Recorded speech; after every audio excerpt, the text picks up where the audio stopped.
அன்பு நேயர்களுக்கு கனிவான வணக்கம். பொதுச் செயலாளராக தேர்ந்தெடுக்கப்பட்டதை தேர்தல் ஆணையம் விசாரிக்க கூடாது. நீதிமன்றத்தில் எடப்பாடி பழனிசாமி இடைக்கால தடை. எடப்பாடி பழனிசாமி பொதுக்குழுவின் மூலம் அக்கட்சியினுடைய பொதுச் செயலாளராக தேர்ந்தெடுக்கப்பட்டார். மேலும் அந்த கட்சியிலிருந்து நீக்கப்பட்ட சசிகலா, ஓபிஎஸ் மற்றும் டிடிவி தினகரன் போன்றவர்களும் பொதுக்குழுவின் மூலமாகவே நீக்கப்பட்டார்கள். இது அனைவருக்கும் தெரிந்த ஒன்றுதான். இது போன்ற சூழ்நிலையில் தற்பொழுது அதிமுகவினுடைய சிவில் வழக்குகள் நீதிமன்றத்தில் விசாரணை நடைபெற்று வருகின்றது. நேற்று அதிமுகவினுடைய பொதுச் செயலாளருக்கான விவகாரமும் விசாரணைக்கு வந்தது.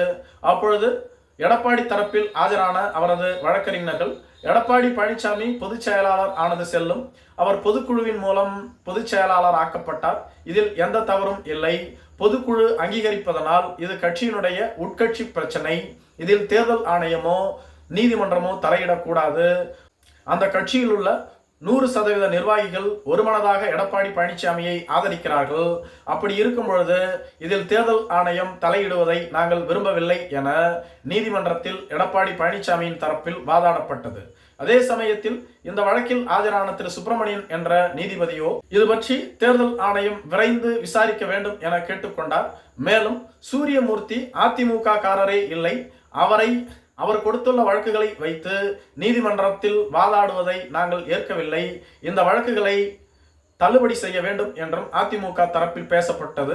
அதற்கு சுப்பிரமணியன் அவர்களோ 2017 ஆண்டு முதல் சூரியமூர்த்தி இந்த வழக்குகளை தாக்கல் செய்து வருகிறார், ஏன் தேர்தல் ஆணையம் இதுவரையிலும் மௌனம் காத்து வருகிறது, இதை எப்பொழுதே விசாரித்து ஒரு முடிவு அறிவித்திருக்கலாம், இத்தனை காலம் தேர்தல் ஆணையம் இதில் காலதாமதப்படுத்தியதே தவறு, மிக விரைவில் இதனை விசாரித்து ஒரு முடிவை அறிவிக்க வேண்டும் என அறிவித்து விட்டார். இது போன்ற சூழ்நிலையில்தான் தற்பொழுது எடப்பாடி பழனிசாமி பொதுச் செயலாளர் ஆனதும் செல்லாது என்ற ஒரு வழக்கு நீதிமன்றத்திற்கு வந்துள்ளது. அதாவது அதிமுகவினுடைய சட்ட விதிகளின்படி அக்கட்சியினுடைய தலைமை அதிகாரத்தில் இருக்கக்கூடிய பொதுச் செயலாளரை அக்கட்சியினுடைய அடிப்படை தொண்டர்கள் தான் தேர்ந்தெடுக்க வேண்டும், மேலும் பொதுக்குழுவின் மூலம் தேர்ந்தெடுக்க கூடாது என்பதுதான் அக்கட்சியினுடைய சட்ட விதி. ஆனால் அவர்கள் அந்த கட்சியினுடைய சட்ட விதியையும் மாற்றிவிட்டார்கள். அதே போன்று பொதுச் செயலாளர் ஆக்கப்பட்டதும் செல்லாது என்பதுதான் வழக்கு. இந்த வழக்கைத்தான் நீதிபதி விசாரித்து முடிவு கூற வேண்டும் என தேர்தல் ஆணையத்திற்கு அனுப்பியுள்ளார். மேலும் எடப்பாடி பழனிசாமி தரப்பில் எடப்பாடி பழனிசாமி பொதுச் செயலாளர் ஆனது முறைப்படி பொதுக்குழுவால் அங்கீகரிக்கப்பட்டுள்ளதால் அதில் நீங்கள் விசாரிக்க தேவையில்லை என கேட்டுக்கொண்டதாகவும் இதற்கு இடைக்கால தடை விதிக்கப்பட்டுள்ளதாகவும் சொல்லப்படுகிறது.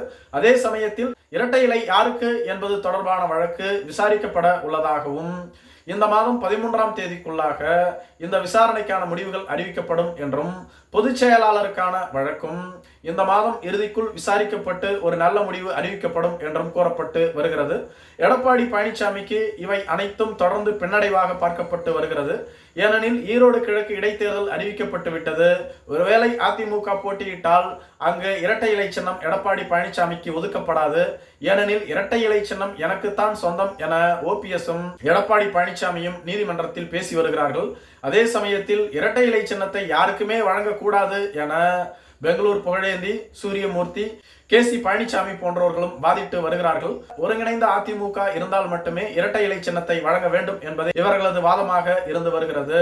இரட்டை இலை சின்னத்திற்குத்தான் பிரச்சனை என்று பார்த்தால் தான் பொதுச் செயலாளர் ஆக்கப்பட்டதே செல்லாது என்று மற்றும் ஒரு பிரச்சனை வந்துள்ளது. இவை அனைத்தும் எடப்பாடி பழனிசாமிக்கு மிகப்பெரிய பின்னடைவுகளாகவே பார்க்கப்பட்டு வருகிறது. நன்றி.